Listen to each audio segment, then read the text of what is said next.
Student, hope all of you doing well. हम लोग पढ़ रहे हैं lesson 8 rural livelihood occupation and profession in rural area. This is the 8th chapter of civics of class 6th। आज हम इसको continue करते हैं। Occupations and professions in rural area. हमने प्राइमरी, सेकेंडरी और टर्शरी एक्टिविटी को पढ़ लिया था। ऑक्यूपेशन क्या क्या होते हैं। बेसिकली सारे ऑक्यूपेशन को इन 3 कैटेगरीज में डिवाइड किया गया है। रूरल एरिया में क्या क्या लोग व्यवसाय करते हैं। The villagers of India are mostly involved in their basic occupation agriculture. Mostly जो विलेजर्स हैं इंडिया में, वो वहाँ के जो मेन ऑक्यूपेशन है जिसे हम क्रॉप एग्रीकल्चर कहते हैं, यानी खेती कृषि बोलते हैं, उसमें इन्वॉल्व होते हैं, किसान होते हैं।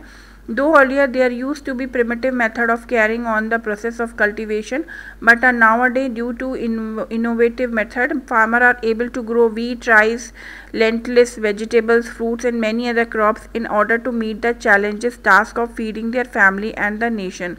हालांकि पहले के टाइम में प्रिमिटिव मेथड से एग्रीकल्चर होता था, लेकिन आज के टाइम में नए नए मेथड्स आ गए हैं, इन्वेंशन हो गए हैं। फार्मिंग में भी बहुत सारा आविष्कार हो चुके हैं, नई नई मशीनें आ गई हैं।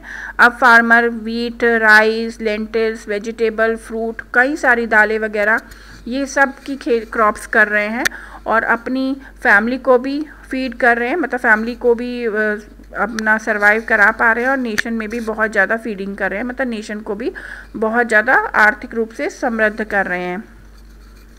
Based on the area of land the farmer have been classified into 4 category. Land के हिसाब से कि कितने लैंड पे फार्मर्स जो हैं वो एग्रीकल्चर करते हैं, उसको 4 कैटेगरी में डिवाइडेड किया गया है फार्मर्स को, कि कौन कौन से फार्मर होते हैं रूरल एरिया में।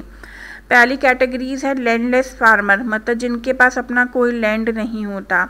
These are the farmer who do not possess any land or their own। ये वो फार्मर होते हैं जिनके पास अपना खुद का कोई लैंड यानी भूमि नहीं होती है। They work on land of other farmer on a daily wage basis। ये जो फार्मर्स हैं ये दूसरे फार्मर्स के लैंड में काम करते हैं डेली वेज बेसिस पे, मतलब दिहाड़ी पे जिसे हम कहते हैं, दैनिक रूप से इन्हें उसके पैसे मिलते हैं। Most of them are living in a poverty and misery. Mostly जो लैंडलेस फार्मर हैं वो गरीबी और मतलब जिसे कहते हैं कि दयनीय स्थिति में रहते हैं। नेक्स्ट है small farmer. These are farmer having less than 2 hectare of agriculture land. Small farmer वो होंगे जिनके पास केवल 2 हेक्टेयर से भी कम लैंड हो। They are mostly substance farmer. ये सब्सटेंस फार्मर होते हैं। These farmers mostly live their land after plotting until harvesting season and go to the city to do manual work and earn money to add to the family total income।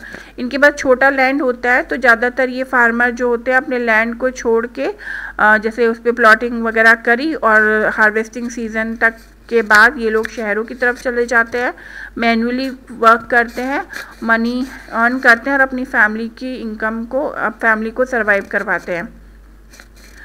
Some small farmer have to sell their produce to the money lender in order to pay their debt। कई सारे small farmer को अपना जो production होता है, जो वो produce करते हैं, वो मनी लेंडर को बेचना पड़ता है, क्योंकि वो एग्रीकल्चर के टाइम उनसे उधार वगैरह लेते हैं। डेप्ट मीन्स होता है क्रेडिट लेते हैं, लोन लेते हैं, जिसको चुकाने की वजह से उन्हें अपनी प्रोड्यूस जो भी वो करते हैं उसे मनी लेंडर को बेचते हैं। Since farming is a seasonal occupation, the small farmer and landless labor are often forced to borrow money at high interest rate when they have very little or no work to do। क्योंकि farming एक seasonal occupation है, मतलब season के हिसाब से कार्य होता है, तो जो स्मॉल फार्मर, जो लैंडलेस लेबर होता है, वो उनको मजबूरी में फार्मिंग के इनपुट्स को पूरा करने के लिए क्रेडिट लेना पड़ता है, लोन लेना पड़ता है मनी लेंडर पे। मनी लेंडर उनसे उस लोन के बदले हाई इंटरेस्ट लेता है और उसकी वजह से उन्हें उनके यहाँ काम भी करना पड़ता है या उनको अपना सामान उन्हें ही बेचना पड़ता है। Thus they are quite often in a state of rural independence।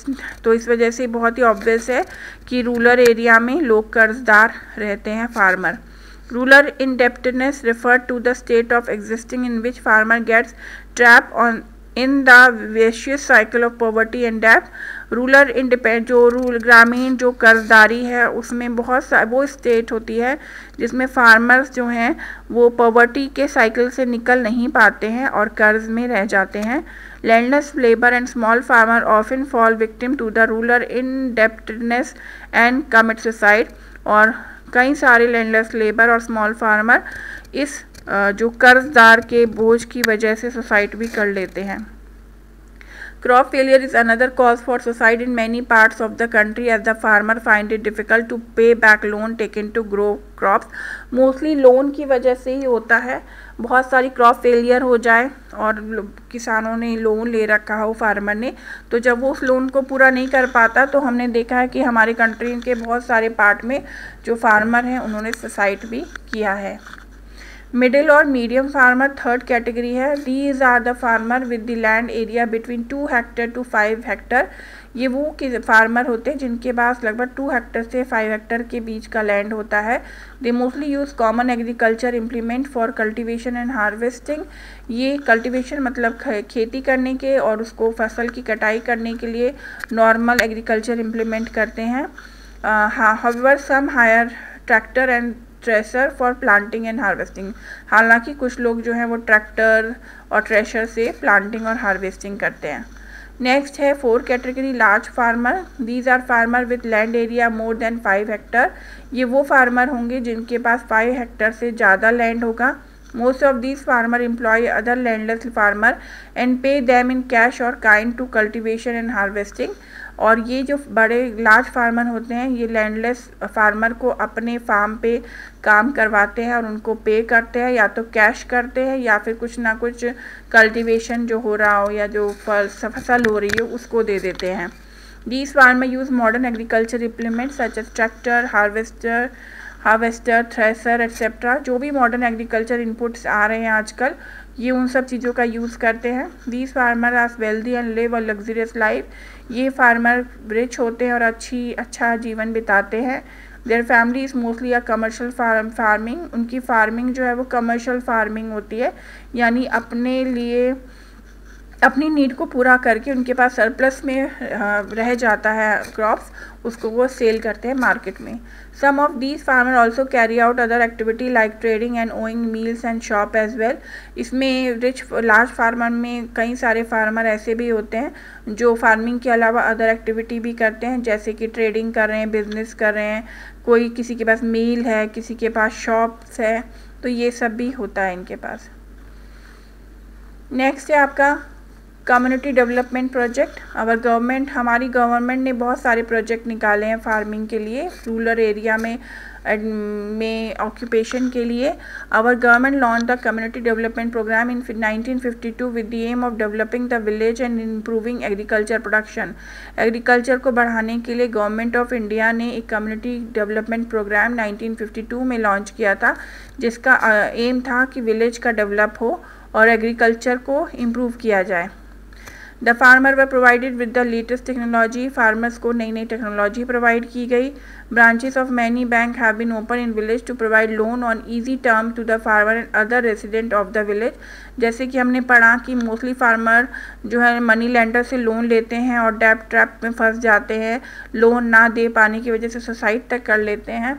तो गवर्नमेंट ने बहुत सारी बैंक की ब्रांचेस खोली है विलेज एरिया में, जो कि सस्ती टर्म्स पे फार्मर्स को लोन देते हैं, और ये जो लोन है वो फार्मर के लिए भी होता है और गांव विलेज में रहने वाले अदर लोगों के लिए भी होता है। In certain backward area our government gave land to landless labour to make them self reliant. बहुत सारे बैकवर्ड एरिया हैं जहाँ पे हमारी गवर्नमेंट ने जो लैंडलेस लेबर है उनको लैंड भी दिए हैं, और ताकि वो जिसे कहते हैं सेल्फ रिलिएंट होता है, आत्मनिर्भर हो सकें। एनिमल हस्बेंड्री हम नेक्स्ट वीडियो में पढ़ेंगे।